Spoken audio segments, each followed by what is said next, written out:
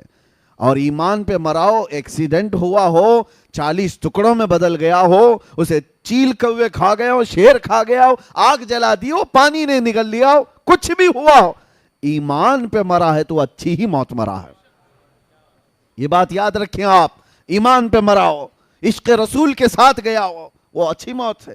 اور باقی اگر ایمان نہیں تھا مرنے کے وقت، پھر چاہے جتنے جلسے جلوس ہو جائے اس کے، وہ کوئی اچھی موت نہیں۔ اسی طرح سے یہ بھی کہا گیا ہے، مدینے میں مرنے کی تمنا سب کی ہوتی ہے، لیکن مدینے میں مرنے کے بعد جو فضیلت ہے مدینے میں مرنے والے کی، وہ ایمان کے ساتھ مرے تو فضیلت ہے، ورنہ منافقین کو جنت البقیع سے نکال کر پھینک دیا جاتا ہے۔ یہ بھی بات یاد رکھو آپ، ایمان کی حالت میں جو دنیا سے گیا اور مدینے میں مرا ہے، ارے اس کے کیا کہنے ہیں؟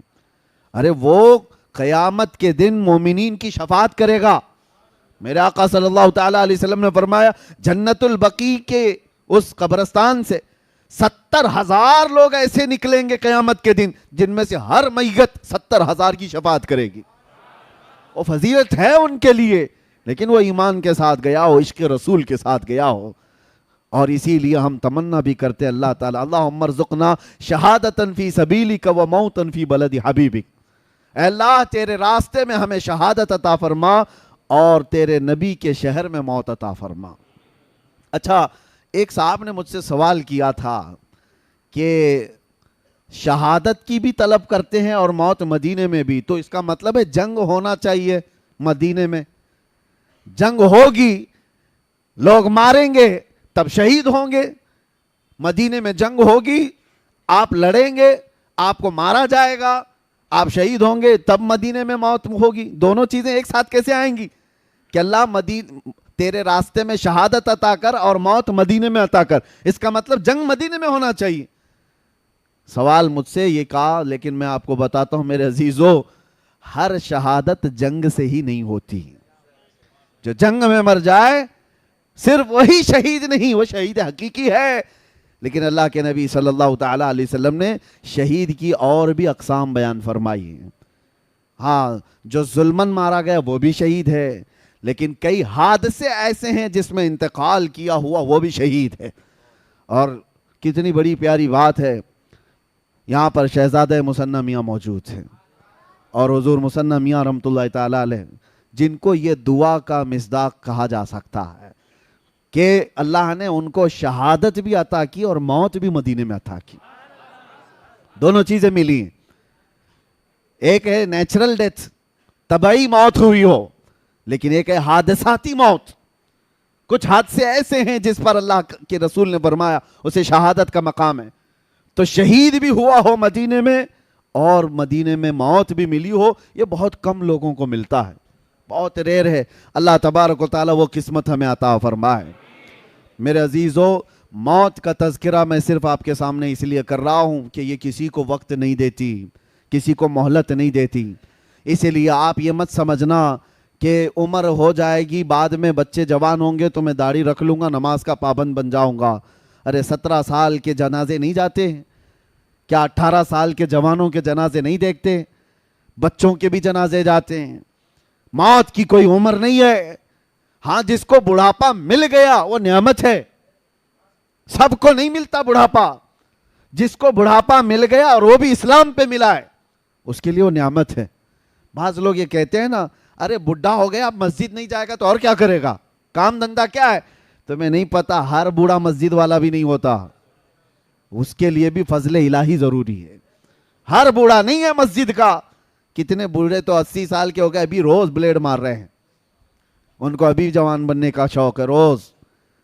اور وہ بوڑھا جس کے بال سفید ہو گئے، حدیث پاک میں اللہ تعالیٰ فرماتا ہے، حدیث قدسی، اللہ فرماتا ہے ایسے بوڑھے کو عذاب دینے میں مجھے حیا آتی ہے، جس کا بڑھاپا اسلام پہ ہوا ہو۔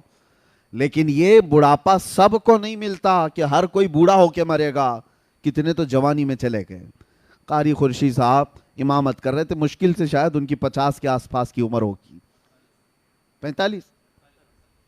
48 سال کی عمر، جبکہ نظام یہ بتایا گیا 40 سال کے بعد جوانی شروع ہوتی پہلے۔ اور قرآن پاک میں جو اللہ تبارک و تعالیٰ نے فرمایا وَلَمَّا بَلَغَ أَشُدَّهُ، یعنی یہ جو شدت والی جوانی اس کو 40 سال کہا گیا۔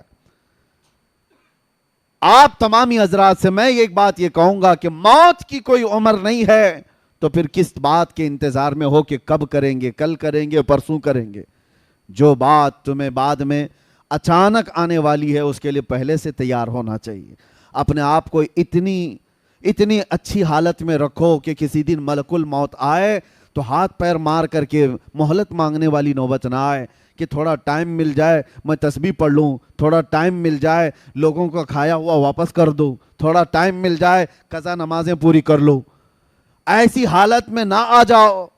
اسی لیے ایک آپ کو میں بتا دوں، حدیث کا مفہوم ہے حاسبو قبل ان تحاسبو، اپنا حساب کمپلیٹ رکھو اس سے پہلے کہ تمہارا حساب پوچھا جائے. حساب اپنا کمپلیٹ رکھ لو اس سے پہلے کہ تمہارا حساب پوچھا جائے. اور موت سب کی ایک طرح کی بھی نہیں ہے.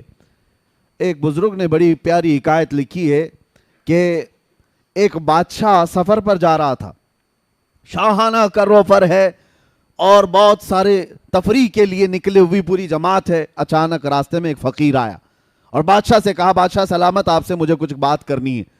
بادشاہ نے کہا یہ میرے آرام کا وقت ہے، تفریح کا ہے، ابھی میں تو پکنک پہ جا رہا ہوں، کیا چاہیے تجھے بول. فقیر نے کہا نہیں نیچے اتر آؤ بگی سے، آپ سے مجھے بات کرنی ہے. بادشاہ نے کہا بڑا بدتمیز فقیر ہے یہ، بادشاہ کو اس کی بگی سے اتار رہا ہے. تو اس نے فوراً حکم دیا وزیروں کو پکڑو اس فقیر کو. فقیر نے اپنا جبہ ہوا کیا، کھولا اور اس کے بعد بادشاہ کو کھینچ کر نیچے اتارا اور کہا پہچان مجھے، میں ملک الموت اسرائیل ہوں، میں ملک الموت اسرائیل ہوں. بادشاہ اب وہ کپ کپانے لگ گیا، پوچھا کہ آپ کیوں آئے؟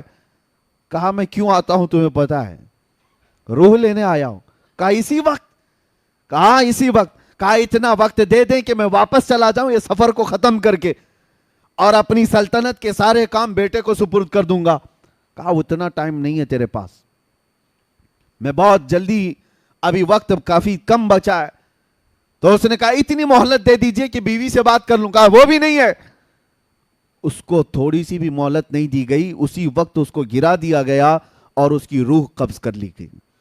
جو شاہانہ کروفر کے ساتھ جا رہا تھا اس کو راستے میں اچانک ملک الموت نے روح نکال لی. تصویر کا ایک دوسرا رخ بھی ہے سیم. ایک عالم ربانی ہے پرہیزگار، وہ اپنے گھر سے جھولا لے کر سامان لینے کے لیے باہر جلدی جلدی جا رہے ہیں. عصر کا وقت ہو چکا ہے اور سامان خریدنے کے لیے جا رہے ہیں. راستے میں یہی فقیر آیا، کہا کہ حضور رک جائیے، تھوڑا کچھ بات کرنی ہے آپ سے مجھے. وہ عالم دین رک گئے اور کہا کیا بات ہے، جلدی جلدی بات کیجئے، مجھے گھر سے سودا لینے کے لیے، سامان لینے کے لیے جانا ہے اور گھر میں واپس پہنچا کر مسجد میں اذان ہو چکی ہے، جماعت سے نماز پڑھنی ہے، جلدی آپ بتائیے کیا بات ہے. فقیر نے کہا آپ نے نہیں پہچانا، میں ملک الموت اسرائیل ہوں. اس عالم ربانی نے جھولا پھینک دیا، جو سامان لانے کے لیے جا رہے تھے جھولا پھینک دیا اور کہا کہاں تھے آپ کے انتظار میں کتنی راتیں کٹ گئی ہیں، کہ آپ آئیں گے، روح نکالیں گے، میں رب سے ملاقات کروں گا. یہ دنیا میں جس کی روح اٹکی ہوئی ہے مال سے وہ مہلت مانگتا رہتا ہے، اور جو رضا الہی کے لیے جیتا ہے وہ ملک الموت کا استقبال کرتا ہے. آپ کہاں تھے؟ تو اب یہاں منظر بدلا ہوا ہے. ملک الموت نے کہا اتنی جلدی بھی کیا ہے آپ کو، آپ جائیے سامان خرید لائیے اور اپنے بچوں کو سامان دے دیجئے، گھر والوں کو کچھ وصیت کرنی ہے وہ بھی کر لیجئے. اس عالم ربانی نے کہا آپ کو جس کام کے لیے اللہ نے بھیجا وہ کیجئے آپ. میرے بچوں کا مالک اللہ ہے، وہ مسبب الاسباب ہے، جس نے مجھے کھلایا وہ میرے بچوں کو بھی کھلائے گا، میرا یقین ہے، آپ اپنا کام کیجئے. ملک الموت وہاں مہلت نہیں دینا چاہتے اور ادھر کہہ رہے ہیں کہ اور کچھ ہے تو آپ کر لیجئے کام. پھر اس عالم ربانی سے کہا کہ اور کوئی آپ کی خواہش ہے؟ اس عالم ربانی نے کہا اگر آپ اتنا وقت لے کر کے آئے ہیں پہلے سے، اتنی مہلت لے کر کے آئے ہیں پہلے سے، تو خواہش اتنی ہے گھر نہیں جاؤں گا، اللہ کے گھر جاؤں گا، جس وقت نماز پڑھ رہا ہوں سجدے کے عالم میں جاؤں، آپ روح نکال لیجیے. کیسی خواہش تھی. اور اس عالم ربانی کے ساتھ ان کی خواہش کا خیال کیا گیا، وہ مسجد میں نماز کے لیے گئے اور سجدہ ریز ہوئے، ان کی روح قبض کر لی گئی. یہ سب کے ساتھ نہیں ہے کہ ہر کوئی چاہے تو اس کے ساتھ ہو جائے، ان لوگوں کے ساتھ ہے جو اللہ کی رضا کے لیے جیتے تھے، دنیا میں اس کی رضا کے لیے جیتے تھے، تو موت بھی اللہ تعالیٰ ان کی پسند کے حساب سے لیتا ہے. یہی تو بات ہے میرے عزیزو. موسیٰ علیہ السلام کی موت کے سلسلے میں جو حدیث ملتی ہے وہ یوں ہی نہیں ہے. یہاں پر ایک عقیدہ بھی بتا کر کے جاؤں، تمہارا اور ہمارا جو دنیا سے جانے کا منظر ہے وہ الگ ہے، نبیوں کا مقام الگ ہے. نبیوں کی روح قبض کرنے سے پہلے ملک الموت اجازت لیتے تھے. تمہارے گھر میں اجازت نہیں لی جائے گی. ہاں انبیاء سے اجازت لی جاتی، لیکن وہ موسیٰ علیہ السلام کی روح قبض کرنے کا منظر تو بہت الگ ہی ہے۔ ملک الموت آئے تھے اور ان سے پوچھا کہ اے اللہ کے نبی موسیٰ، آپ کی روح قبض کرنے کے لیے اللہ نے مجھے بھیجا ہے۔ انہوں نے ایک تماچا لگا دیا، اور کہا جاتا ہے کس نے؟ موسیٰ پیغمبر نے ملک الموت کو، اور ان کی آنکھ باہر آئی۔ وہ واپس چلے گئے رب تعالیٰ کے حضور اور کہا اے اللہ تو نے کس کے پاس بھیجا؟ اس نے مار کر کے آنکھ باہر کر تھی۔ وہ پیغمبرانہ جلال تھا، کسی دوسرے کو کیا ملک الموت چھوڑ دیتے؟ اور کیا کسی کی ہمت تھی؟ یہاں یہ عقیدہ مجھے بتانا ہے، وہ خبیثوں کو سمجھنا چاہیے جو نبی کو اپنے برابر سمجھتے ہیں۔ کبھی آپ جو برابر کہتے ہیں بڑے بھائی کے طرح، ہماری طرح بشر تھے، تم بھی ملک الموت کو تھوڑا انگلی اٹھا کے دکھاؤ، پتا چلے گا تم کو کہاں پہنچا دیا جائے گا۔ وہ نبی کی شان ہے، اللہ اپنے محبوبوں کو یہ طاقت دیا ہوا ہے۔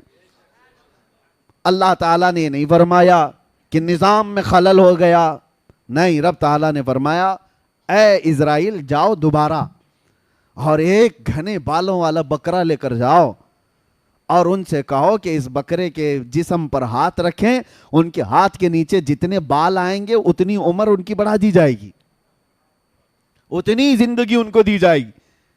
دوبارہ اسرائیل آئے اور موسیٰ علیہ السلام کے پاس بکرا پیش کیا، کہا آپ اس پہ ہاتھ رکھیے، آپ کے ہاتھ کے نیچے جتنے بال آئیں گے اتنی عمر آپ کی بڑھا دی جائے گی۔ دوسرا کوئی ہو تو کہتا نا کہ 1 سال بڑھ گیا تو چلے ٹھیک ہے، 10 سال بڑھ جائیں گے ٹھیک ہے۔ موسیٰ علیہ السلام نے کہا ہٹ جاؤ، میں رب سے بات کرتا ہوں۔ اللہ کریم سے آپ نے کلام کیا اور کہا اے اللہ جب اتنے سال بھی گزر جائیں تب کیا ہوگا؟ رب نے فرمایا موت آئے گی، اس لیے کہ میرا وعدہ ہے کل نفس ذائقۃ الموت، ہر جان والی چیز کو موت کا مزہ چکھنا ہے۔ موسیٰ علیہ السلام کو اللہ نے کیا فرمایا؟ موت تو آئے گی، جتنے سال بھی ہوں گزر جائیں موت آئے گی۔ تب موسیٰ علیہ السلام نے کہا جب موت آنا ہی ہے تو اب کیا تب کیا؟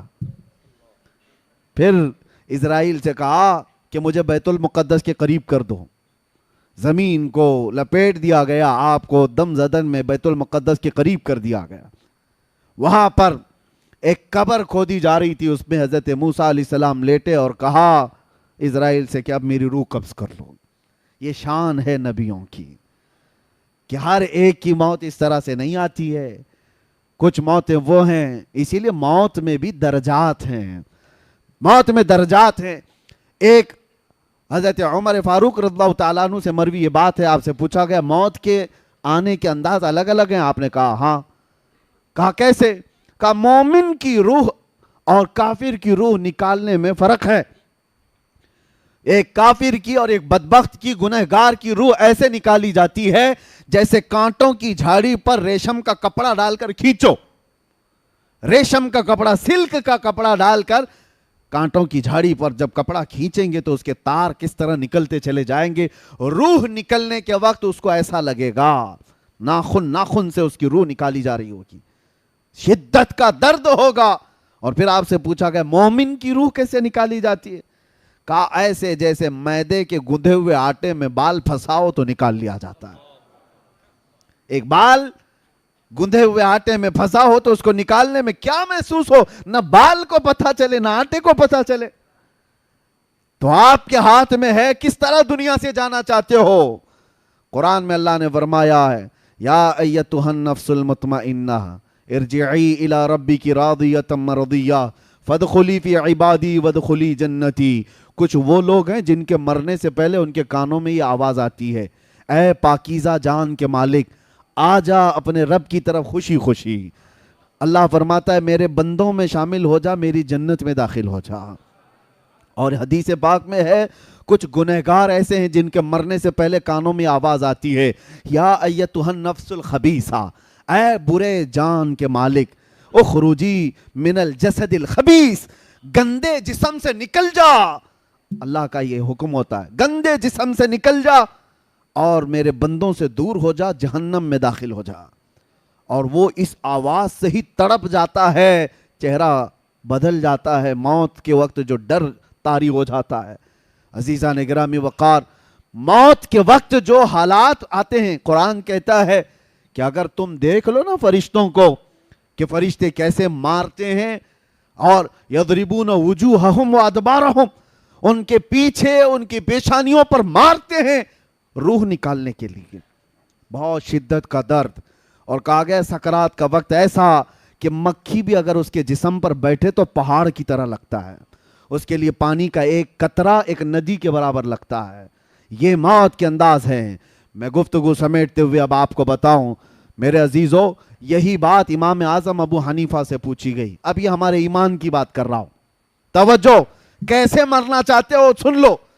امام اعظم ابو حنیفہ سے کسی نے سوال کیا کہ سنا ہے بدبخت اور گنہگار کی موت بڑے دردناک انداز سے آتی ہے، اور ایک عاشق رسول کی موت بڑی خوشحالی کے ساتھ آتی ہے، وہ خوشی خوشی دنیا سے جاتا ہے. ایسا کیوں ہوتا ہے جبکہ روح نکالنے والا ایک ہی ہے، فرشتہ ایک ہی ہے؟ درد کیسے ہوتا ہے؟ روح ایک ہی ہے. آپ نے کیا کہا جانتے ہو؟ امام اعظم نے کہا جا سورہ یوسف پڑھ لے، تجھے سمجھ میں آ جائے گا. سورہ یوسف قرآن پاک کی سورہ 13ویں پارے میں حضرت امام اعظم ابو حنیفہ نے کہا جا یہ پڑھ لے. وہ پڑھ کر کے آیا، اس میں موت کا کہیں ذکر ہی نہیں ہے کہ کیسے کافر کی موت آتی ہے، کیسے مومن. ارے اس میں تو یوسف و زلیخا کے واقعات ہیں. وہ آ کر کے کہا اس میں مجھے کہیں کچھ ملا نہیں. کہا پھر سے پڑھ کر کے آ. پھر پڑھ کر کے آیا، کچھ نہیں ملا.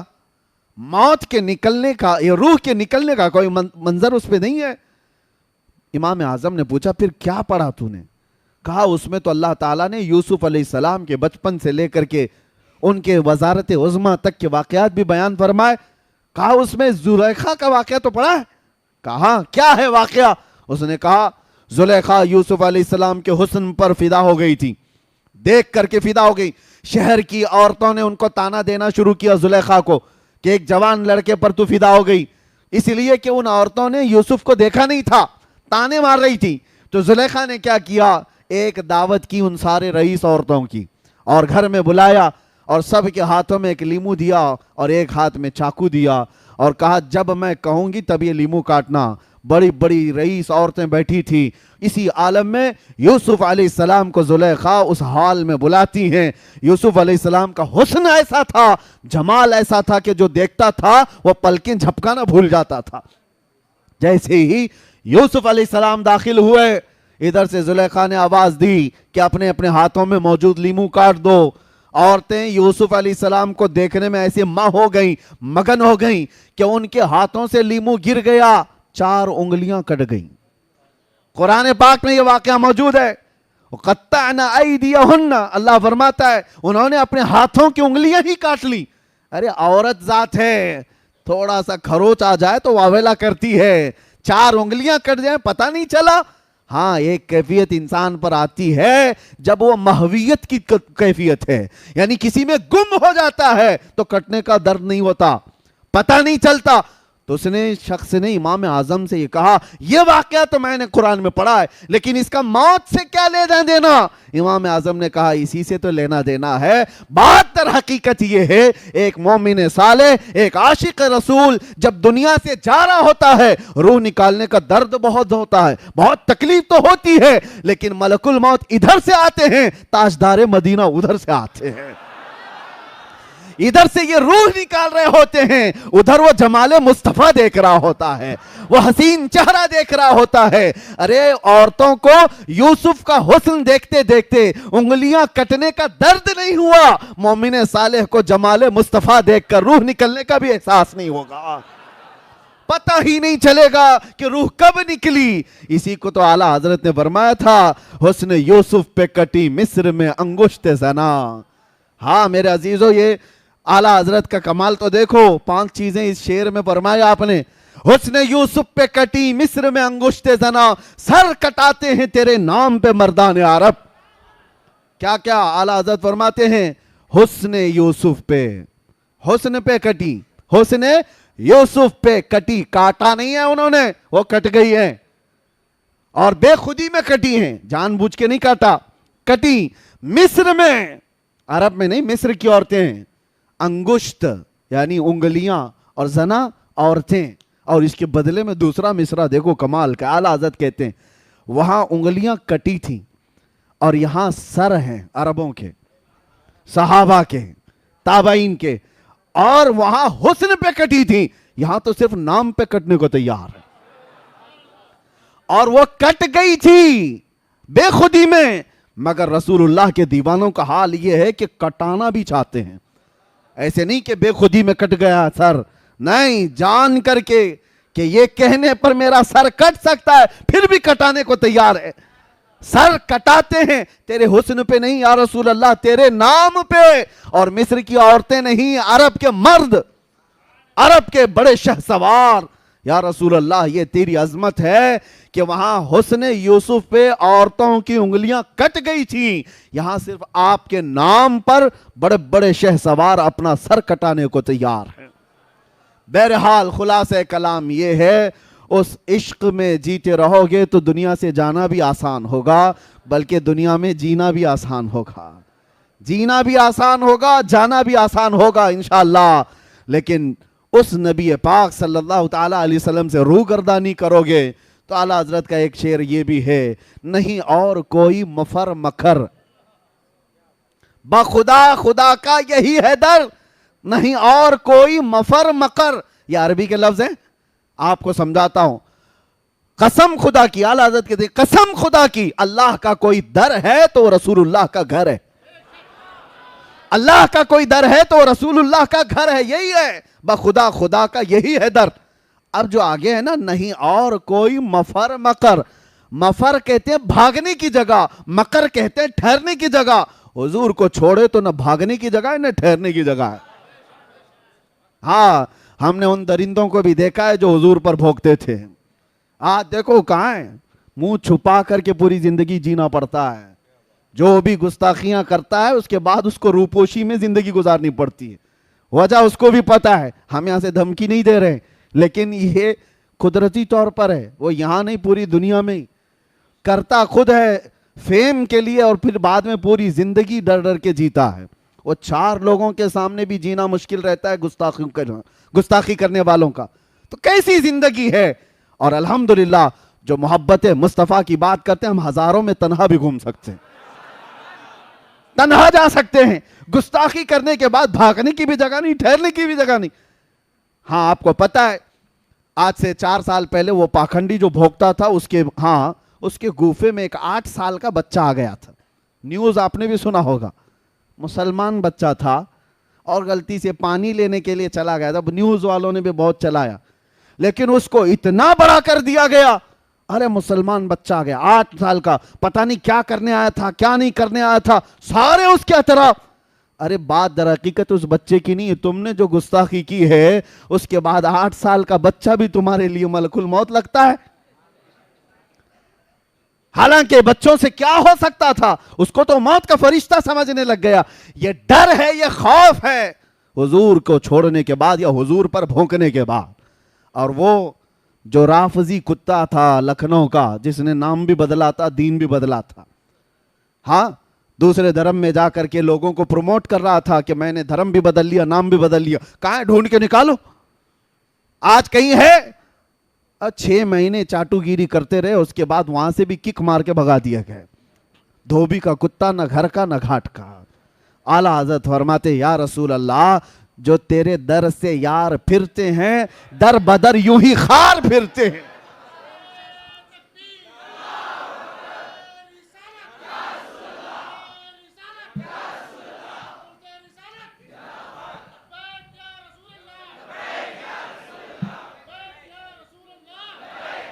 یا رسول اللہ، جو تیرے در سے یار پھرتے ہیں در بدر یوں ہی خار پھرتے ہیں، اور جو ان کے در سے وابستہ ہوا اس کا حال تو یہ ہے کہ ہر زمانے نے دیکھا ہے، جب تک بکے نہ تھے تو کوئی پوچھتا نہ تھا۔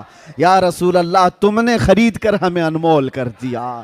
ارے بلال، وہ حبشہ کے رہنے والے، کالا رنگ تھا، اور کالے رنگ والوں کو لوگ غلام سمجھ کر کھینچتے تھے اور اپنی غلامی کرواتے بھی تھے، لیکن در مصطفیٰ سے وابستگی کے بعد بلال کا حال یہ ہے کہ ان کو اذان دینے کے لیے کعبے کے چھت پہ چڑھایا گیا، اور یہ بتایا گیا محبت مصطفیٰ میں جس نے زخم کھایا ہے کعبہ بھی اس کے قدموں کے نیچے آیا ہے، یہ بتایا گیا ہے دنیا کو۔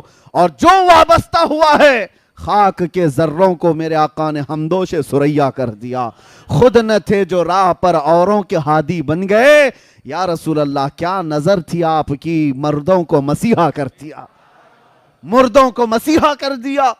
یہ بات آپ سمجھ کر کے چلو. اس دار فانی میں جینا ہے تو میرے آقا سے وفا کر کے جیو, وفادار بن کر کے جیو, اور جینا بھی آسان ہوگا, جانا بھی آسان ہوگا. اور جب جانے کا وقت ہوگا تو میرے عزیزو وہ تمام تکالیف اور مصائب نہیں ہوں گے جو ہر میت کو پیش آتے ہیں. عاشق رسول کے متعلق کہا گیا ہے, اعلیٰ حضرت نے لکھا ہے کہ عرش پر دھومیں مچیں وہ مومن صالح ملا, فرش پہ ماتم اٹھا وہ طیب و طاہر گیا.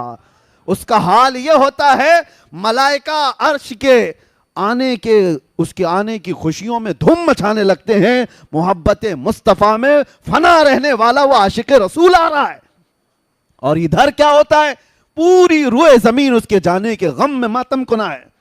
سب کے دل محسوس کر رہ جاتے ہیں. زندگی گزارو تو ایسی زندگی گزارو کہ جس کے جانے کا غم پوری دنیا کو ہو اور ملائکہ کو اس کا استقبال ہو. اور اسی لیے ہم کہتے ہیں کہ ملائکہ کو اس کا استقبال ہو. یہ کب ہوگا؟ تم کیا چیز دیکھنے کے لیے دنیا میں جی رہے ہو؟ ہر آدمی اپنے اپنے کچھ نہ کچھ ایکسپیکٹیشن رکھتا ہے. 40 سال کا ہو گیا ہوں, اتنا کمایا ہوں, یہ چاہیے. عام نوجوانوں کی زندگی تو یہ ہے کہ آج ایک کسی حسین لڑکی کو اپنے دامے فریب میں پھنسا لینا, یہ سمجھتا ہے زندگی کا بہت بڑا تیر مار لیا میں نے. کون سا بڑا کام کر لیا؟ ہاں, لڑکیوں کو چیٹنگ کے ذریعے, ڈیٹنگ کے ذریعے, فلاں کے ذریعے, اس کے ذریعے, اس کے ذریعے پھنسا لینا, یہ بہت بڑا کام ہے. تو رم کھاؤ. ارے تم کیا جانتے ہو شہسوار کون تھے اور ہمارے جرنیل اور لیڈر کون تھے؟ کاش آج کا جوان پڑھ لیتا خالد بن ولید کون ہے, جانتا تو یہ سب جو لکھے پکے ہیں یہ سب ختم ہو جاتے. یہ کاجو بادام کی باڈیاں.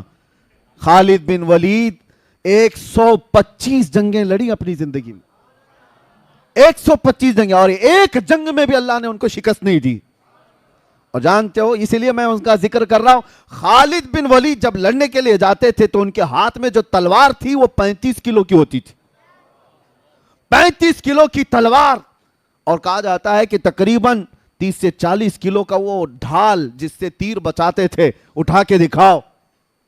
اور اس حال میں وہ جنگ کرتے تھے. اور خود خالد بن ولید کہتے ہیں ایک جنگ ایسی ہے, جنگ موتا, جس میں 9 تلواریں میرے ہاتھ سے ٹوٹی ہیں, 9 تلواریں ٹوٹی, پھر بھی پیچھے نہیں ہٹے. اور کون سی طاقت تھی, کون سی قوت تھی خالد بن ولید کے پاس؟ جانتے ہو کیا کھاتے تھے وہ, کس چیز سے بے خوف جیتے تھے؟ بات در حقیقت یہ ایک جنگ میں یہ لوگوں نے منظر دیکھ بھی لیا. خالد بن ولید اچانک لڑتے لڑتے نرغے میں پھنس گئے, اور ایک کافر ان کے سر پر تلوار اٹھا چکا تھا اور آپ کا امامہ گر گیا تھا. خالد بن ولید نے اپنی گردن نہیں بچائی, امامہ بچانے کے لیے آگے گئے. ارے وہ دشمن گردن پر تلوار اٹھایا ہے اور گرا ہوا امامہ اٹھانے چلے گئے. ان کا یقین کیسا تھا, گردن اس وقت تک نہیں کٹے گی جب تک مولا نہیں چاہے گا. امامہ اٹھا لیا, اپنا امامہ لے لیا. وہ سامنے دشمن جو کھڑا تھا وہ حیرت میں ہے.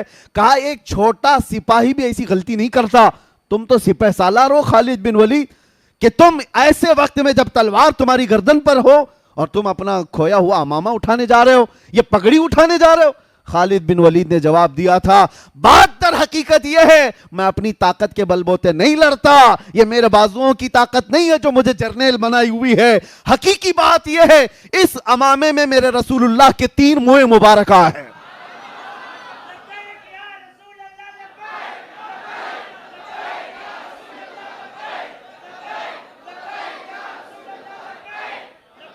توجہ, خالد بن ولید کہتے ہیں اس امامے میں رسول اللہ کے 3 منہ مبارکہ ہیں, اور میرا یقین یہ ہے یہی برکت ہے جو مجھے ہر میدان میں فتح یاب کرتی ہے. ہاں, یہ ہے نسبت صحابہ کی, یہ ہے وفاداری جو انہیں طاقتور بنا رکھی تھی. اسی لیے میں نے کہا وفا کرو تو جینا بھی آسان ہے, جانا بھی آسان. اور بے وفائی میں یہاں گھٹ گھٹ کر کے مرتے رہو گے.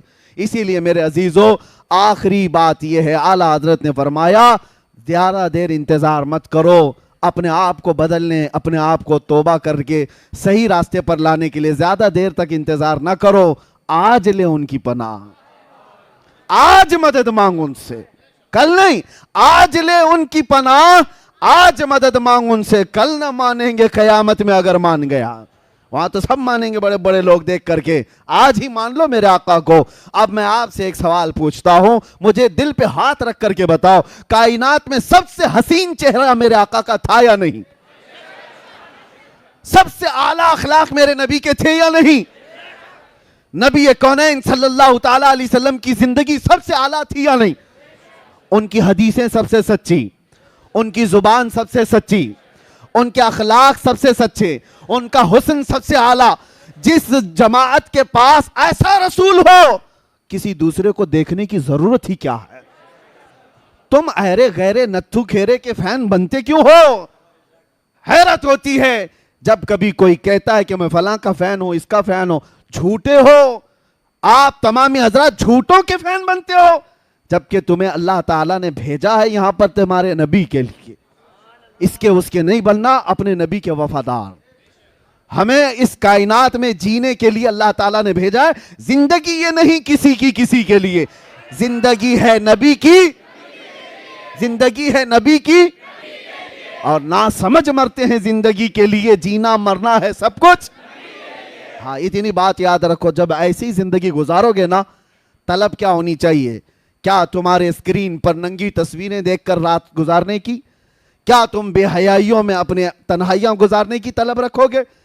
چھوڑ دو ان تمام چیزوں کو، اللہ دیکھ رہا ہے تمہاری تنہائیوں کو بھی، اور ان قریب موت آنے والی ہے، ان قریب آنے والی ہے۔ تم پردے کے ہلنے سے جب خوف کر جاتے ہو کہ کوئی دیکھ لے گا، ارے وہ اللہ خبیر و علیم و بصیر، ہر شے کو دیکھ رہا۔ یہ چیزیں دیکھنے کی طلب میں مت جیو، صرف جینا ہے تو یہ طلب رکھ کر کے جیو جو اعلیٰ حضرت کے شہزادے مفتی اعظم نے کہا تھا، کچھ ایسا کر دے میرے کردگار آنکھوں میں، ہمیشہ نقش رہے روئے یار آنکھوں میں۔ انہیں نہ دیکھا تو کس کام کی ہیں یہ آنکھیں کہ دیکھنے کی ہے ساری بہار آنکھوں میں۔ حضور کو دیکھنے کی طلب لے کر کے جیو، اور پھر وہ وقت آ بھی جائے گا جب بار بار تم دروازہ کھٹکھٹاتے ہو تو دروازہ کھل ہی جاتا ہے، بار بار کسی کا دروازہ کھٹکھٹائے تو کھل ہی جاتا ہے۔ اور میرا رسول بڑا غیرت مند ہے، آتا ہے فقیروں پہ انہیں پیار کچھ ایسا، خود بھیک دیں اور خود کہیں منگتے کا بھلاؤ، روز طلب تو رکھو بارگاہ مصطفیٰ میں کچھ ایسا کر دو، اور پھر یہ طلب رکھو اور اتنا کہہ دو میرے آقا کی بارگاہ میں، یقین ہے نا حضور سنتے ہیں؟ یقین ہے حضور سنتے ہیں؟ تو پھر یہ کیوں نہیں کہتے یا رسول اللہ، سنا ہے آپ ہر عاشق کے گھر تشریف لاتے ہیں، سنا ہے آپ ہر عاشق کے گھر، ارے میرے گھر میں بھی ہو جائے چراغا، میرے دل میں بھی ہو جائے چراغا۔ جب یہ طلب لے کر جیو گے ایک دن دروازہ کھلے گا، ایک دن رحمت کا دروازہ کھلے گا، اور نہ جانے وہ ہمارا گھر خوشبوؤں سے مہک جائے گا۔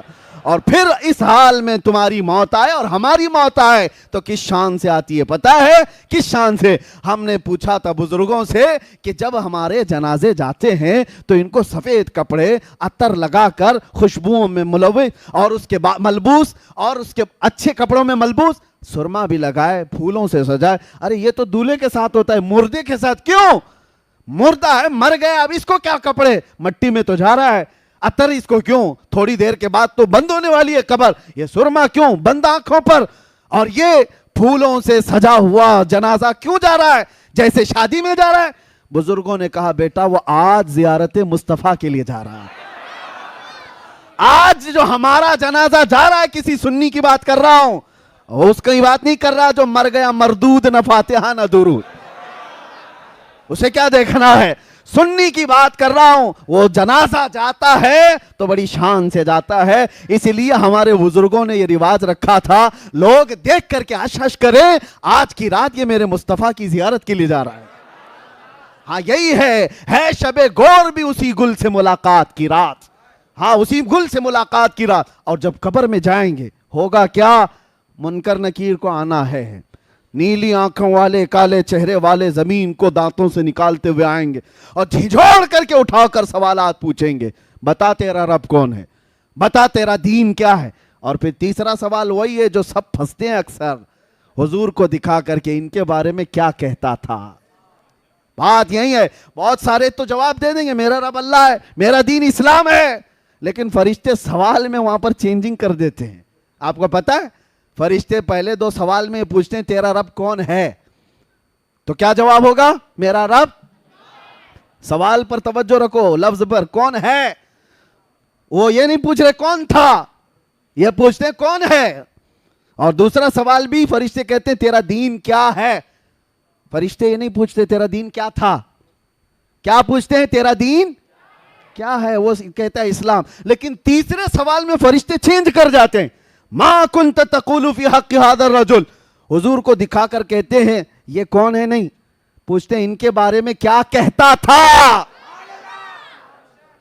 ہاں یہ اب بھی کیا کہہ رہا وہ نہیں، پہلے کیا تھا، اپوزیشن میں تھا کہ ادھر تھا. ان کو دکھا کر کے حضور کو فرشتے کہتے ہیں ما کنت تقول، کیا کہتا تھا حضور کے بارے میں. ہاں تو وہ پھر حضور کو جو کہتا تھا اسے کہنا پڑے گا.